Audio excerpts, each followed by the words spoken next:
Bon, Jérôme, tu nous as amené la cuvée de Chenin. Tu fais une cuvée, mais sur Tout à 3 fait. millésimes, donc c'est ça qui est intéressant. Ouais. Et on commence par Tout à quoi? fait. Tu préfères commencer par le plus jeune ou le plus vieux? 2018, Allez, par le plus je jeune. te laisse commencer. Donc là, on a un joli Chenin rouge rubis de belle intensité, reflet violacé, belle brillance, une robe élégante. Le nez est franc et très intense. Comment tu as perçu le millésime 2018? Très belle qualité, Ouais. très bon équilibre, Ouais. bon, je trouve.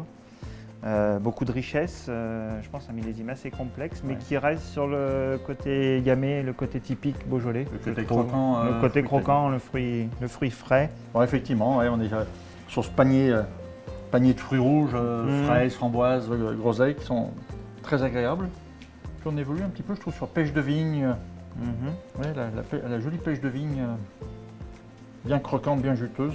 La bouche est ample et charnue, croquante, généreuse mais équilibrée à la fois parce qu'on a cette pointe de fraîcheur. Ça, c'est un vin que je marie bien sur un plat tout simple, entre guillemets, mais une belle entrecôte. Ouais. Une belle entrecôte, des bonnes frites, faites maison. Hein.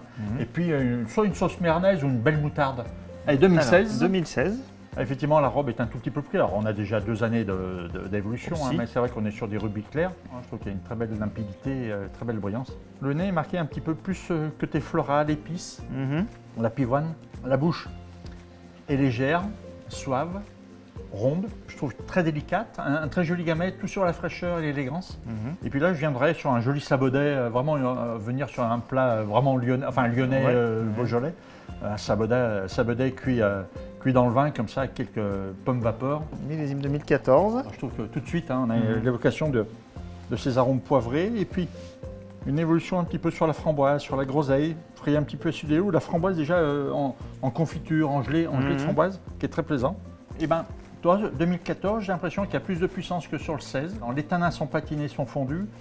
Une belle tension sur la finale en bouche qui donne du relief en finale. Et ça, c'est très belle. Moi, je trouve un vin sur un très bel équilibre. Et puis là, je verrais bien, toi, sur un brochet, cette légèreté, ce charnu, sur un joli brochet juste poché comme ça, et puis amener quelques chips de lard pour amener du croustillant, et puis un côté salaison un peu fumé, des notes un peu fumées. Et puis pourquoi pas une petite sauce estragon anisée qui amène aussi de la fraîcheur au plat et qui pourrait être un très bon lien avec le vin. Avec l'ensemble. Au plaisir de vous retrouver très prochainement avec un vigneron du cru Chenin.